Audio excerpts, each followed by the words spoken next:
Hola, ¿qué tal? Buenas a todos, ¿cómo estáis? Otra vez aquí estamos en Edinza con Sonia Martínez. Hola. Como sabéis, correctora.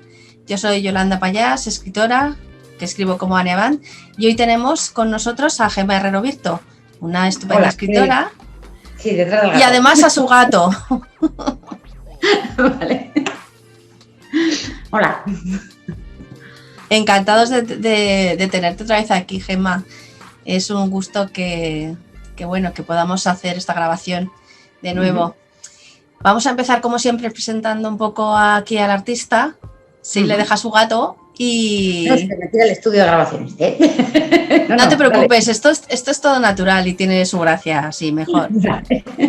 No pasa nada.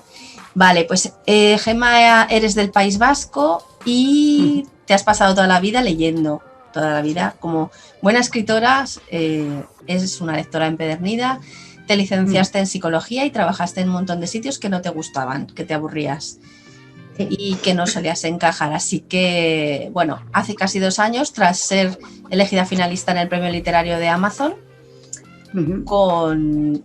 Espera, espera, ahora se me ha ido de la cabeza el libro, dilo tú. Los crímenes del lago, sí, es verdad, de repente se me ha ido de la cabeza.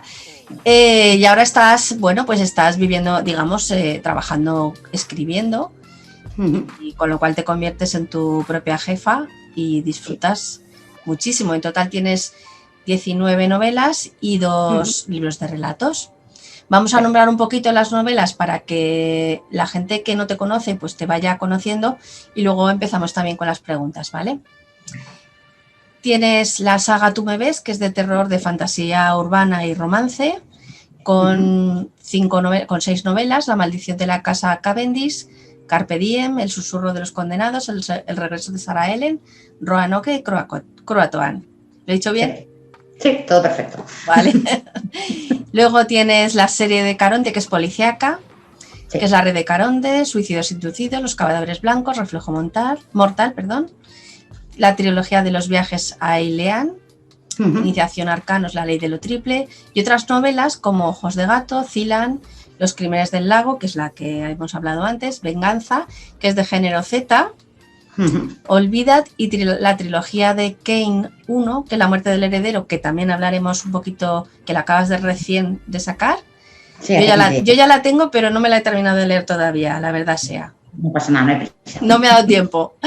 Y luego también tienes como relatos 13 sombras y Detrás del velo.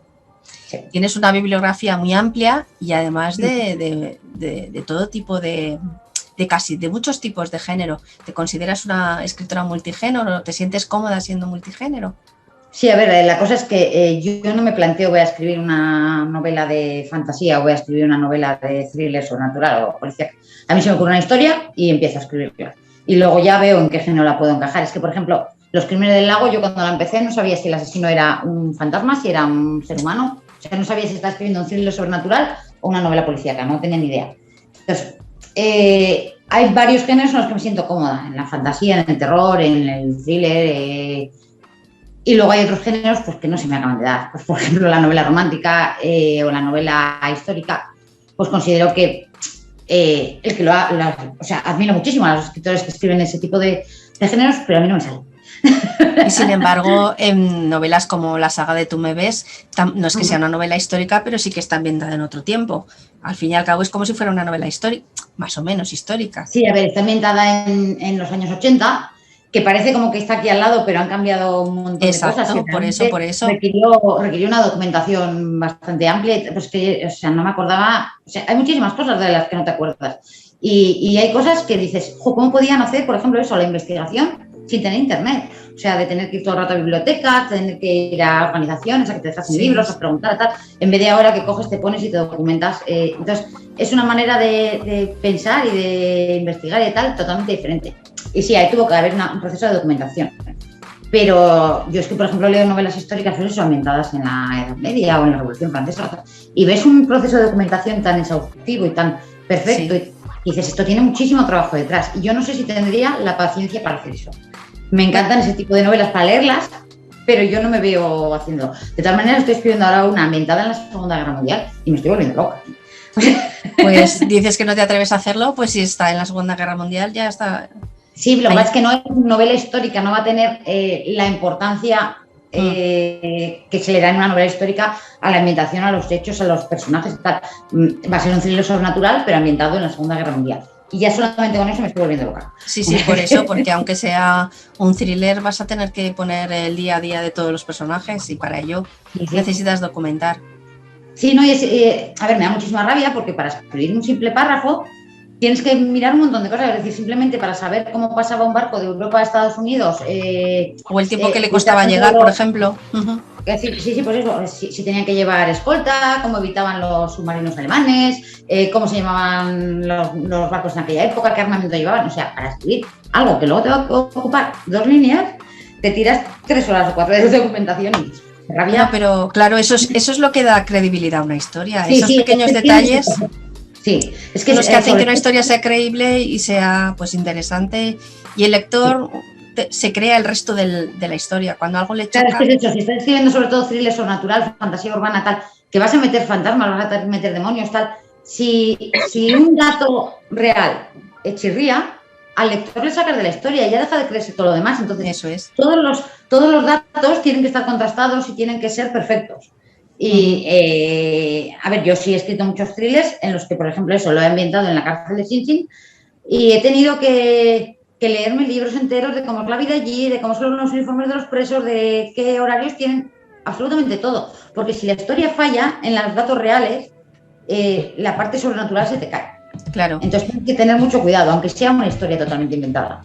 Incluso has ido a comisarías de policía para ambientarte, para documentarte. En varias comisarías de la Archancha, en el centro donde se forman, en el... ¿Cómo se llama? El centro de la policía científica, donde pues reúnen todas las pruebas y las analizan. Bueno, que me habría quedado a vivir allí, era una gozada ese sitio. Y sí, tengo que agradecer a la Archancha, que fueron súper majos y tal, y yo simplemente les escribí para pedirles un plano y me permitieron ir a entrevistar a la gente, a ver las instalaciones, o sea, muy guay. Qué bien, qué maravilla. Así da gusto, claro, así luego los libros salen redondos. Sí, es que es eso, luego se nota que hay... Claro. Y además, yendo a esos sitios y documentándote, se te ocurren cosas y nuevos hilos y pues eso, detalles que le dan muchísima riqueza a la historia. Pudiendo eso, al documentarte, al hablar con gente, al estar realmente en los sitios, no es lo mismo que mirarlos por Google Street View. Ya, sí, claro, que no queda otro remedio.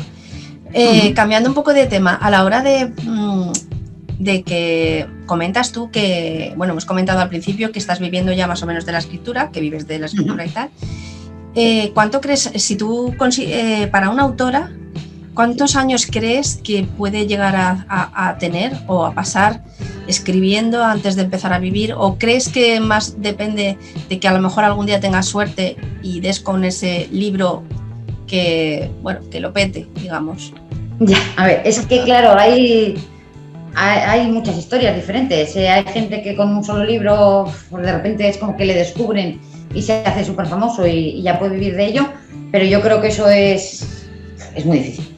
O sea, y más que nada yo eso lo veo mucho en fenómenos editoriales, que de repente cogen como si fuese una especie de apadrinamiento y dicen te vamos a convertir en nuestro escritor estrella y te vamos a hacer una campaña increíble y tal. Pero en cuanto al mundo de los escritores independientes, yo esto lo veo como una carrera a largo plazo. Es ir escribiendo, ir ganando con cada libro nuevos lectores que van a esperar tu siguiente libro, que le van a hablar de ti a otros lectores. Y entonces cada vez va haciéndose la bola más grande y al final llega un momento de eso en el que ya puedes vivir de ello. Yo para cuando empecé a vivir de la escritura pues tenía ya, no sé si eran 10 o 11 libros publicados. Bueno, eso puede ser una medida para las personas que te están escuchando. Sí, pero tuve la suerte de ser elegida finalista del Premio Literario Amazon. Bueno, suerte... Bueno, me refiero... Yo en ese aspecto no creo en la suerte, el libro merece la pena, desde luego, yo también lo he leído y es estupendo. Entonces, a ver, a partir de ser finalista, supongo que algunas puertas sí que se te abrirían. Claro, es a lo que me refiero. No me refiero a la suerte porque el libro no se lo merezca o que saliese en un sorteo, no. Me refiero a que al ser finalista de Amazon consigues una visibilidad brutal que hace que todos tus libros anteriores también tengan más visibilidad y que los que saques después. Entonces todo va para arriba. si no me hubiesen elegido ese libro como finalista, pues igual me había costado unos cuantos libros más. Bueno, la saga Tú me ves te ha traído muchísima gente. O sea, sí. La saga Tú me ves ha sido bastante. De hecho, la sueles tener siempre en los primeros puestos del top 100 de Amazon, y la verdad es que un libro lleva a otro al ser una saga. Sí, con la saga Tú me ves fue un exitazo que ni yo me esperaba, porque además saqué el primer libro como libro independiente. Y luego lo que pasa es que me gustaron tanto los personajes y a la gente también, que decidí seguirla y hacer al final 6. Y es alucinante el decir, qué de gente me ha traído, qué de gente ha querido leerlo. Además, la gente muy emocionada cada vez que salía un nuevo libro. Me preguntaban, oye, ¿a qué hora va a salir? Porque si yo duermo la siesta para poder estar toda la noche leyendo. O sea, yo alucinaba, en serio. Y me levanté al día siguiente y había gente que ya se lo había acabado. O sea...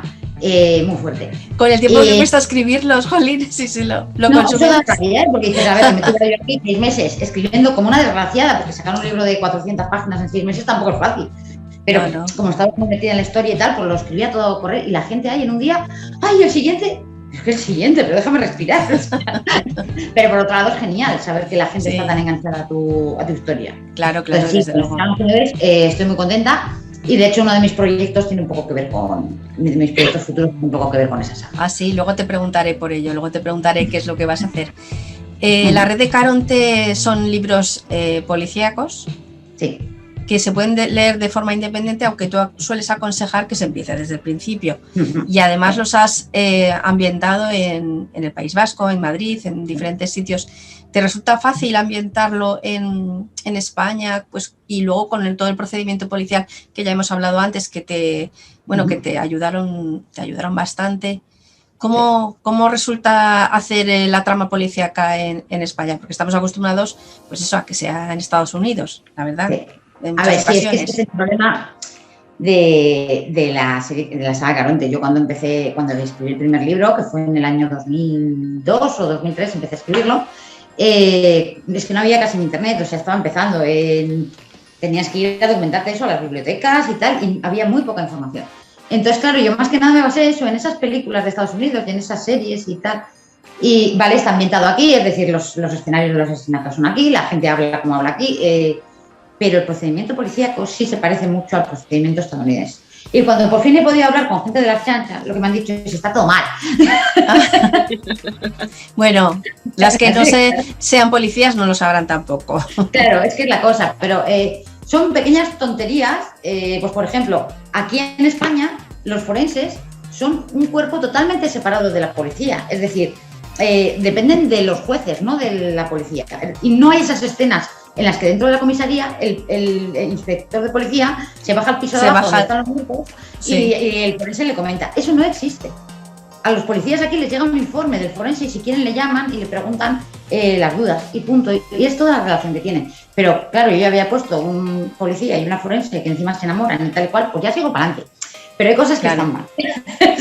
Entonces, ahora ya que he preguntado y que tengo varios contactos para preguntar dudas y tal, lo puedo hacer más realista.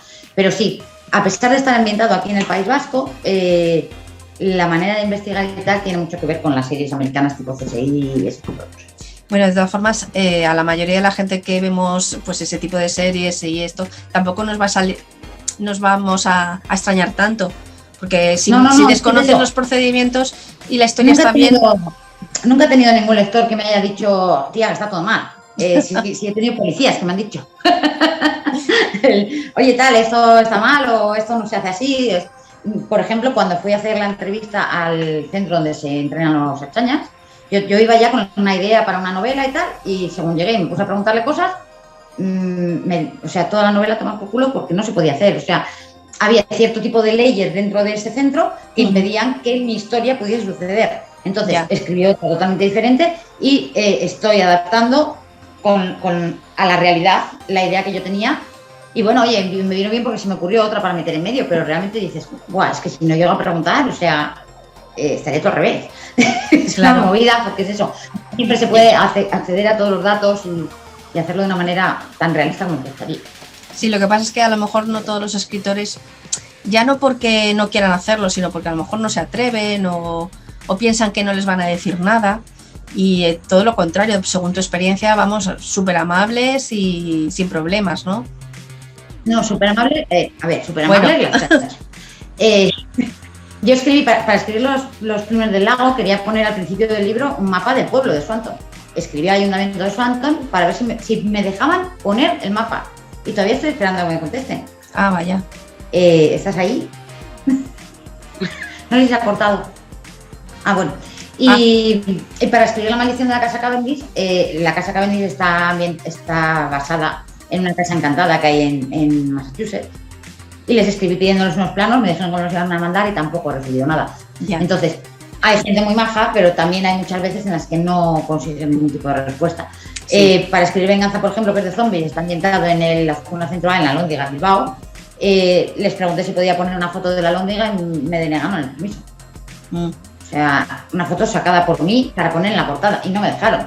Entonces, sí, hay gente muy maja y hay otra gente pues, que no es tan maja. Pero por preguntar, sobre todo por internet, que no te ven la cara ni nada, no piensas nada. Claro, no te cuesta nada. Si te dicen que no, pues ya está. Precisamente te quería preguntar acerca de la novela de zombies. No es un género muy... No sé si decir la palabra popular, porque tampoco me gusta esa palabra, sino que no es muy habitual, digamos. ¿Cómo es que te dio por escribir una novela de zombies? ¿En qué espacio-tiempo está localizada? Porque esa sí que no me la he leído.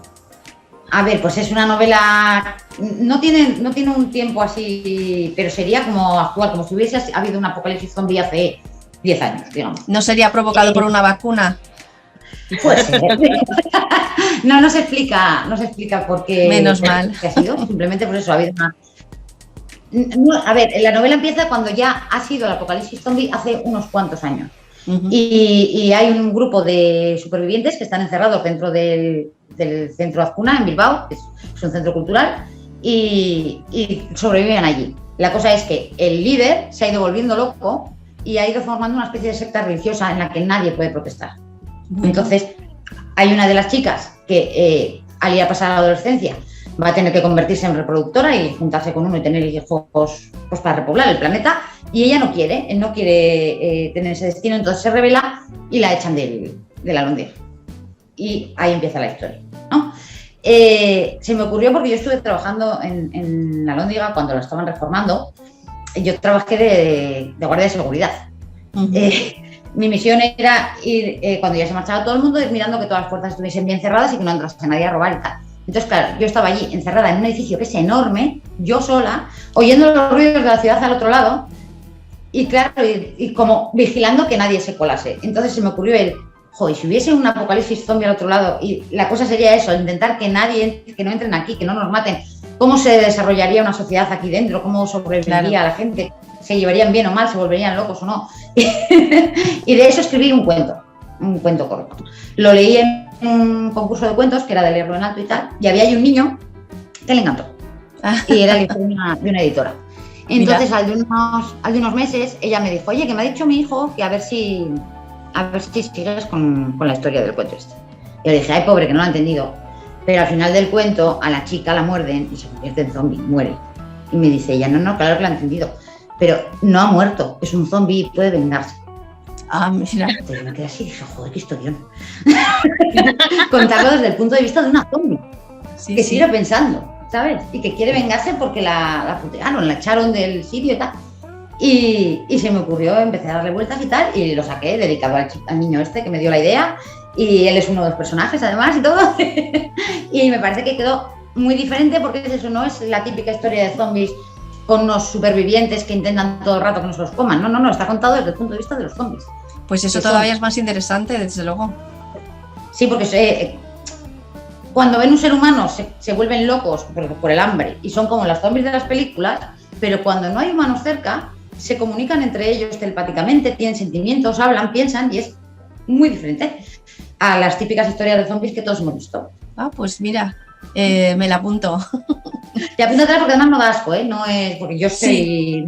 Bueno, yo es que me he tragado The Walking Dead, porque a mí no me gusta, pero a mi marido y tal. Me los he tragado casi todos y la verdad es que estaba de los zombies un poco así. Pero visto desde ese punto de vista casi me gusta más. Y además, sí, es Cuando es una venganza contra algo que ha sido injusto, pues todavía mejor. Eso es. Bueno, vamos a hablar de la última novela, de La muerte del heredero, que, por cierto, yo adiviné las 3 primeras palabras, que lo sepas. Pues te quedé solo de las primeras. La última no, pero las primeras sí. Puso, bueno, para los que no lo sepáis, puso Gemma una especie de post en Facebook. Iba a decir una especie de concurso, pero no era un concurso, era, pues, a ver si adivináis el título de la novela y eso, y La muerte del heredero. Es una novela de fantasía, con magia, es como una novela, es una novela como de dragones y mazmorras en ese estilo. Sí, a ver, igual... a ver, es un poco más adulta porque tiene algunas escenas eróticas. Una o dos, tampoco es una cosa tal, pero... Y a ver, digamos que el héroe es muy diferente a los de dragones y mazmorras porque es un chapucero. O sea, es un pobre desgraciado que no tiene habilidad ninguna y que todo le queda muy grande y que está asustado y desesperado y no quiere luchar ni quiere nada. O sea, entonces, en eso es diferente, pero sí es ese tipo de ambientación, pues diferentes reinos, magos, los dioses los dioses que explicas al principio de la novela, y todo lo que hacen, los pueblos que llevan y tal. Ya te digo, me la he empezado a leer, pero es que no me ha dado tiempo me la tengo que leer antes de hacerle la entrevista, pero no ha podido ser. Yo la tengo pendiente. Sí. Bueno, os perdono por esto. Bueno, pero está muy bien. Caerá. Está muy bien que sea una especie de antihéroe, que no todos los héroes de espadas y tienen que ser, no sé, como Thor.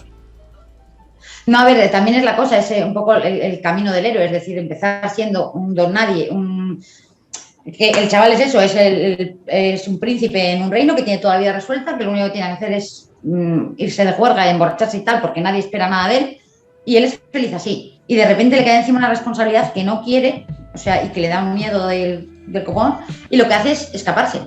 O sea, en vez de, como el héroe de las novelas, de no, yo me enfrento y tal. No, este no quiere saber nada, o sea, dejadme en paz. Y luego cuando además descubre que todas las cosas malas que han pasado son encima culpa suya, que las tiene que arreglar, pues ya más responsabilidad encima y más loco se vuelve el pobre chaval, ¿no? Pero a lo largo de la trilogía, porque es una trilogía, tendrá que ir mejorando y avanzando y dándose cuenta de que es mejor persona de lo que él piensa. Porque realmente, a ver, es un desastre, pero tiene un corazón el chaval. Qué chulo. Bueno, entonces, ¿cuáles serán tus siguientes proyectos? ¿Las 2 partes de la trilogía o qué tienes en tu cabecita dándole vueltas? Bueno, pues si nos puedes adelantar algo. Parte de la trilogía, que además va muy bien. O sea, sí, es eso. Estoy escribiendo la segunda parte de la trilogía de Kane porque tengo pensado bastante y tal, y está avanzando a buen ritmo, bien. Y luego, a ver, tengo la novela esta ambientada en la Segunda Guerra Mundial, que es un thriller sobrenatural, que también va a ser una trilogía, pero bueno, pues primero hay que sacar el primero. Claro. Y a ver, yo creo que a la gente le va a gustar mucho porque está relacionado con la serie Tú me ves, o sea, un personaje que sale en Tú me ves es el protagonista de esta novela y está ambientado en la Segunda Guerra Mundial. La gente le dé un poquito de vueltas y piense quién puede ser la protagonista. ¿Vale? Bueno. Y eso, y va sobre... a ver, me parece que va a ser una historia muy emocionante porque tiene que ver con los códigos secretos de los nazis, con las divisiones de los nazis que buscaban objetos sagrados y que intentaban ganar la guerra también utilizando la parapsicología y las realidades paranormales, que buscaba. Y digamos que sería como una especie de división inglesa que intenta luchar contra esa división nazi utilizando también poderes mágicos y la telepatía, telequinesia y todo eso. Y eso, van a ser tres libros y estoy en el primero, que lo tuve que dejar porque requería muchísima documentación y me estaba volviendo loca y me puse a escribir lo de Kane, pero tengo ya casi media novela de esta escrita, entonces espero sacarla en un mes. Muy bien. Además tú eres muy exhaustiva, te haces fichas y cosas así, ¿no? Sí. Te lo haces, quiero decir, haces fichas a mano, ¿no? Sueles hacer fichas a mano de... ¿Alguna vez nos las has enseñado? Eso es con su nombre, su ocupación, su edad, sus características físicas más importantes, los gestos que, pues si tiene algún gesto especial o alguna manera de hablar en especial, sí, su manera de decir. O sea, algunas fichas hay, pues me las pongo todas por orden alfabético. A ver, que lo podría hacer en ordenador, pero no sé, es mi manera. Bueno, cada uno tiene su forma de trabajar. Pues genial. Pues muy bien, acabamos que se nos ha pasado el rato volando.